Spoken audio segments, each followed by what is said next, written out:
جس کے تابع تھے اس کو دجال کہا. کتابیں اٹھا لیں مشن سے، آج تک ہم یہی کہہ رہے ہیں. تو سر یہ جہاد جو تھا، میری بات سنیے، دجال کہا کہ نہیں ان لوگوں کو جی ہے؟ دجال جس کو کہا جا رہا ہے اس کا غلام ہوتا ہے اگلا انسان. اور ثابت کیا کہ وہ کانا دجال جو آنا تھا وہ تمہاری قومیں ہیں. تمہاری دائیں آنکھ اندھی ہے کیونکہ تمہارا دین مر چکا ہے. تمہاری بائیں آنکھ جو دنیا پرستی کی وہ روشن ہے، اس لیے تم ہی دجال ہو. یہ جو خود کاشتہ پودا ایسی باتیں کیا کرتا. اور ان لوگوں نے، مولویوں نے کیا کیا؟ انہوں نے کہا نہ دجال تو ابھی آنا ہے. وہ تو اس وقت آئے گا جب وہ گدھا پیدا ہو جائے گا جو اتنا لمبا چوڑا ہے، آگ کھائے گا اور چلنے سے پہلے اعلان کیا کرے گا. وہ گدھا تو پیدا ہی نہیں ہوا، اس کی ماں بھی نہیں پیدا ہوئی، تو دجال کہاں سے آ جائے گا؟ تو اب بتائیں، یہ مولویوں کی باتیں عقل کی ہیں جو مسیح موعود علیہ السلام کی باتیں عقل کی ہیں؟ لیکن سر ایک بات ہے، یہ حضور جو بات کرتے ہیں ایلیگوریکل سمبولک، مطلب جو کرائسٹ کے معجزے ہیں، آگے آ جائیں. کرائسٹ کے جو معجزے ہیں، کہا جاتا ہے کہ وہ بھی سمبولک تھے، یعنی کہ ٹرو سینس میں وہ نہیں ہوا. ہاں ٹھیک ہے. اور اس کے بعد کانا دجال کی بات کرتے ہیں کہ وہ بھی ٹرو سینس سے کریکٹر نہیں ہے، وہ نہیں، ٹرو سمبولک سینس میں ہے لیکن لفظی نہیں ہے. جی ٹرو سینس تو وہ نہیں، ٹرو سینس مطلب لٹریٹ میننگ جو ہے اور ہاں، سمبولک ہے. لفظی ترجمہ جائز نہیں ہے. ہم اس کو ثابت کرتے ہیں، اس طرح ثابت کرتے ہیں کہ تم دیکھو کہ اگر وہ گدھا آئے جس کو تم کہہ رہے ہو واقعی گدھا ہو، تو وہ گدھا آگ کھائے گا، ٹھیک ہے؟ جی اور آگ کھا کر چلے گا اور اس کے پیٹ میں سواریاں بیٹھیں گی. اور داخل کہاں سے ہوں گی؟ کس راستے سے؟ کبھی غور بھی تو کریں. رسول اللہ صلی اللہ علیہ وسلم نے اس کا سمبولک ہونا خود ثابت کر دیا ہے، ان کو نظر نہیں آتا. آپ نے فرمایا اس کے پہلو میں کھڑکیاں ہوں گی، پیٹ کے دونوں طرف، وہاں سے لوگ بیٹھیں گے. اور اندر تو اس نے آگ کھائی ہوگی تو جلیں گے کیوں نہیں؟ فرمایا اندر آرام دہ بیٹھنے کے انتظام ہوں گے اور روشنیاں بھی جل رہی ہوں گی. اور وہ گدھا اتنا تیز رفتار ہوگا کہ مہینوں کا سفر ایک دن میں یا گھنٹوں میں طے کرے گا. اور فرمایا کہ وہ اس کے اسٹیشن ہوں گے، ہر اسٹیشن پر رکے گا اور کہے گا آ جاؤ جس نے بیٹھنا بیٹھ جائے، میں چلنے لگا ہوں. پھر چل پڑے گا اور پھر اگلے اسٹیشن پہ رکے گا، پھر اگلے اسٹیشن پہ رکے گا اور سواریاں اس میں سفر کریں گی. جب رسول اللہ صلی اللہ علیہ وسلم نے اتنی وضاحت سے پیش گوئی کی تو اس کو لفظی کہنے والا گدھے کے سوا کوئی نہیں ہو سکتا. آنکھوں کے سامنے بات روشن ہو گئی. دنیا میں مذہبی پیشگوئیوں کی تاریخ میں اس سے زیادہ عظیم الشان پیشگوئی آپ کو کہیں دکھائی نہیں دے گی. لفظاً پوری ہوئی ہے، مگر معنی کے طور پر ہر لفظ کے جو معنی ہیں وہ پورے ہو گئے. پھر یہ بھی مولویوں نے نہیں سوچا کہ وہ گدھا جو اس طرح دوڑی پھرتا ہے اسٹیشن بنا بنا کر، ہے تو دجال کا گدھا مگر چڑھتے ہیں اس میں عام لوگ. اور پھر یہ نہیں سوچا کہ وہ سمندر میں بھی چلتا ہے. اور رسول اللہ صلی اللہ علیہ وسلم نے فرمایا کہ جب وہ سمندر میں چلے گا تو اس کا حجم اتنا بڑا ہو جائے گا کہ وہ خوراک کے پہاڑ اٹھا کر سفر کر رہے گا سمندر میں، اور گھٹنوں سے نیچے نہیں ڈوبے گا.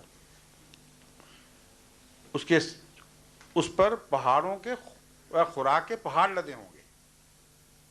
اور آپ نے فرمایا کہ وہ خوراک کے جو پہاڑ لدے ہوں گے وہ دجال کی طرف سے غریب قوموں کی طرف تحفہ لے کے جائے گا، لیکن صرف ان غریب قوموں کی طرف جو دجال کے سامنے اپنا سر جھکا دیں گے. جو دجال کی بالادستی کو قبول نہیں کریں گے، وہ بھوکے مر جائیں تو ان کو یہ فوڈ ایڈ نہیں دے گا. کبھی آپ نے سنا ہے کہ امریکہ سے واقعتاً ماؤنٹین لوڈز، پہاڑ لدے ہوئے خوراک کے چلتے رہے ہیں جہازوں پر اور ان غریب ملکوں کی طرف جاتے رہے ہیں جہاں بھوک تھی مگر وہ امریکہ کی بالادستی کو قبول کرتے تھے. ساتھ کے ہمسائے بھوکے مرتے رہے، ان کی انہوں نے کبھی پرواہ نہیں کی. درست ہے یا غلط ہے؟ صحیح. تو ابھی بھی پتہ نہیں کہ وہ گدھا کیا ہے. پھر آن حضرت صلی اللہ علیہ وآلہ وسلم نے تو کوئی ایسا موقع چھوڑا ہی نہیں جس سے صاحب عقل کو سمجھ آ جائے کہ لفظی پیشگوئی نہیں ہے، مانوی ہے۔ آپ نے فرمایا وہ گدھا اتنی لمبی چھلانگ لگائے گا کہ ایک قدم اس کا مشرق میں ہوگا تو دوسرا مغرب میں، اور بادلوں سے اوپر اڑے گا۔ اب بتائیے کہ جب جہاز مشرق سے اڑتے ہیں اور مغرب میں لینڈ کرتے ہیں اور بادلوں سے اوپر سفر کر رہے ہوتے ہیں، تو کیا رسول اللہ صلی اللہ علیہ وسلم کی پیشگوئی پوری نہیں ہوتی؟ صحیح۔ تو اگر آپ لفظوں میں اٹکے رہے تو کبھی بھی مرتے دم تک بھی آپ دجال کی گدھے کو نہیں پہچان سکیں گے، دجال کو پہچانے کی تو باری ہی نہیں آنی۔ بس وہ علامتیں جو حضرت اقدس محمد رسول اللہ نے کھول کھول کر بیان فرمائیں اور ہمارے سامنے پوری ہو گئیں، ان کو جب میں غیروں کی مجلس میں، عیسائیوں کی مجلس میں بیان کرتا ہوں تو ہر ایک سر ہلاتا ہے کہ درست ہے، یہ پیشگوئی بڑی صفائی سے پوری ہو گئی ہے۔ ایک بات مولوی بیٹھے سے ہلا رنگ نہیں ہوئی، تو کس دن کا انتظار کر رہے ہیں؟ اس دور میں آنکھیں کھولیں، اس زمانے کے علم میں آنکھیں کھولیں تو آپ کو احمدیت کے سوا کوئی سچا دکھائی نہیں دے گا مولویوں اسلام کے اندر، کیونکہ ہر بات کو ہم اس طرح سمجھتے ہیں جیسے اللہ تعالیٰ کی عقل کل کا تقاضا ہونا چاہیے، پروفٹس کی وزڈم، یعنی جو عقل اور حکمت اللہ تعالیٰ اپنے نبیوں کو عطا کرتا ہے اس کے مطابق اس کی شایان شان ہم ترجمے کرتے ہیں، اور پھر وہ پورے ہوتے دکھائی دے دیتے ہیں۔ تو جب دن چڑھ آئے تو پھر کیا شک کی گنجائش ہے کہ رات ہے کہ دن ہے؟ اس لیے احمدیت کا اس نظر سے بھی مطالعہ کر کے دیکھیں۔ وہ دجال آ بھی گیا، اس کے دن پھر بدلنے بھی شروع ہو گئے، اور ابھی تک یہ لوگ انتظار کر رہے ہیں۔ اور کبھی آپ کو پتا ہے کہ یہ کائنات ہے کتنی بڑی؟ یہ تو کسی کو نہیں پتا، ہیں؟ یہ تو کسی کو نہیں پتا۔ نہیں، سائنسدانوں نے اندازہ لگا لیا ہے۔ روشنی کے سفر سے روشنی 1,86,000 میل فی سیکنڈ کے لحاظ سے سفر کرتی ہے، درست؟ اور اس کائنات کے پرلے کنارے سے جو اس وقت سب سے دور ہے، وہاں سے جو روشنی 18 ارب سال یا 20 ارب سال پہلے چلی تھی، وہ اب یہاں زمین پہ پہنچ رہی ہے، اور وہ 18 ارب سال پہلے کے واقعات اس زمانے کی روشنی پہنچ کر بتا رہی ہے کہ میں کتنی دور سے آئی ہوں اور کیا پیغام لائی ہوں۔ تو کائنات کا فاصلہ اتنا بڑا ہے کہ اگر ایک شخص روشنی پر چڑھ کر سفر کرے 1,86,000 میل فی سیکنڈ، تو اس کو کائنات کے دوسرے کنارے تک پہنچنے کے لیے کتنا وقت درکار ہوگا؟ 20 ارب سال یا 18 ارب سال۔ لیکن 18 ارب سال سے زیادہ اس لیے کہ کائنات پھیل بھی رہی ہے اور دور ہٹ رہی ہے، تو جب وہ کنارے پہ پہنچے گا تو کنارہ اور دور ہٹ چکا ہوگا۔ اب سمجھ گئے بات کو؟ اب آپ کو پتہ ہے کہ حضرت عیسیٰ علیہ السلام کے متعلق مولوی کیا کہتے ہیں کہ کس آسمان پر اٹھائے گئے؟ چوتھے آسمان پر، ٹھیک ہے؟ کل کتنے آسمان ہیں؟ 7۔ تو چوتھا آسمان مڈل میں ہوا نا، ٹھیک ہے؟ تو مڈل کا فاصلہ یہاں سے کتنا ہوا؟ 10 ارب سال، ٹھیک ہے؟ اب حضرت عیسیٰ علیہ السلام اگر روشنی پر چڑھ کر اس وسطی آسمان کی طرف جا رہے ہوں تو ابھی یہاں کنارے پہ ہوں گے کہیں، کیونکہ 2000 سال اور 10 ارب سال میں بہت فرق ہے، بے انتہا فرق ہے، تو ابھی تو پہنچے ہی نہیں۔ اور ہاتھ لگا کر اگر فوراً واپس مڑیں تو مولوی آپ کو یہ کہتے ہیں کہ 20 ارب سال تک امید ہے کہ عیسیٰ علیہ السلام واپس آ جائیں گے۔ یعنی کہتے یہ نہیں ہے مگر مطلب یہی ہے ان کا، کیونکہ کہتے ہیں لفظاً مانو۔ تو یہ نبی لوگ ٹائم سپیس سے آزاد نہیں ہوتے؟ یہ نبی پیغمبر ٹائم اور سپیس سے یہ لوگ آزاد نہیں ہوتے؟ کیا وہ خدا کے قانون سے آزاد ہیں؟ نہیں، مراج شریف بھی تو یہ ہے نا، میں یہ پوچھ رہا ہوں، ٹائم اور سپیس سے آزاد ہوئی ہے نا۔ خدا کے قانون سے آزاد ہیں؟ نہیں، خدا کی میری بات کانسنٹ کے ساتھ تو ہے نا۔ میں کہہ رہا ہوں خدا کے قانون سے آزاد ہیں کہ نہیں؟ نہیں، سپیس اور ٹائم کس نے پیدا کیا ہے؟ خدا نے۔ تو اس سے کس طرح آزاد ہو سکتے ہیں؟ لیکن خدا کی کانسنٹ کے ساتھ، کیا اس کی مرضی کے ساتھ۔ اس کی کیا آپ اپنا قانون اپنی مرضی سے توڑ دیتے ہیں؟ اگر مقنن اچھا ہو تو وہ قانون میں گنجائشیں رکھتا ہے، اس کو توڑا نہیں کرتا۔ یہ جاہل لوگ ہی ہیں جو اپنے قانون بناتے ہیں، ناقص بناتے ہیں اور پھر توڑنا پڑتا ہے ان کو. جو مقنن اچھا ہو وہ قانون میں گنجائشیں رکھا کرتا ہے، توڑا نہیں کرتا. اللہ تعالیٰ کو اپنے قانون بنا کر توڑنے کی ضرورت کیا تھی، جبکہ قرآن خود کہتا ہے کہ میرے قوانین جو ہیں زمین و آسمان پر حاوی، ان میں ایک ذرہ بھی رکھنا نہیں ہے. کبھی پڑھی نہیں آپ نے یہ آیت؟